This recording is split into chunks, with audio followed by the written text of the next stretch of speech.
Hello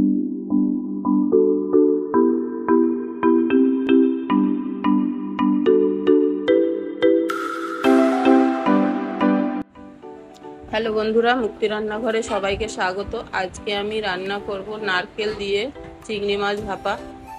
আমি দেখো চিংড়ি মাছটা নিয়ে নিয়েছি, নারকেলটাকে আমি ফাটিয়ে নিয়েছি।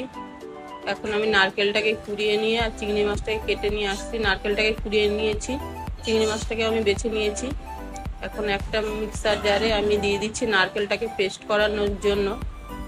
আর দিয়ে দেবো একটা মশলা, নিয়ে নিচ্ছি সাদা সর্ষে, কালো সর্ষে, এটাকেও আমি পেস্ট করে নেব।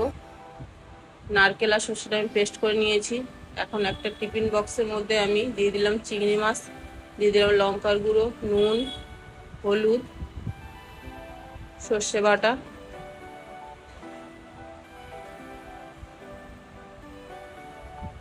আর এখন দিয়ে দিচ্ছি নারকেল কোড়া। উপর থেকে দিয়ে দিচ্ছি সর্ষের তেল।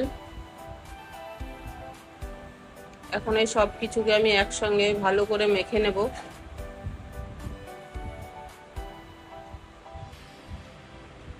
সবটাকে আমি ভালো করে মেখে নিয়ে নিচ্ছি। এখন উপর থেকে দিয়ে দিচ্ছি কয়েকটা কাঁচা লঙ্কা, আর সামান্য উপর থেকে সর্ষের তেল ছড়িয়ে দিলাম। টিফিন বক্সটা আটকে দিলাম। একটা ননস্টিকের মধ্যে আমি জল গরম বসিয়ে দিয়েছিলাম, তার মধ্যে একটা স্ট্যান্ড দিয়ে আমি টিফিন কারিটা বসিয়ে দিয়ে এটা ঢাকনা দিয়ে ঢেকে দিলাম। এটাকে আমি 30 মিনিট ফুটিয়ে নেব। 30 মিনিট হয়ে গেছে, এখন আমি ঢাকনাটা তুলে নিলাম। তারপর টিফিন বক্সটাকে আমি নামিয়ে নিলাম।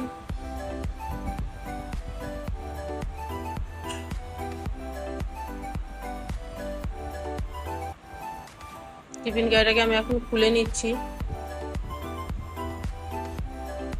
এখন এটাকে আমি ভালো করে একসঙ্গে মিশিয়ে নিলাম। দেখো চিংড়ি মাছগুলো ভালোভাবে সিদ্ধ হয়ে গেছে আর নারকেলটাও ভালোভাবে সিদ্ধ হয়ে গেছে।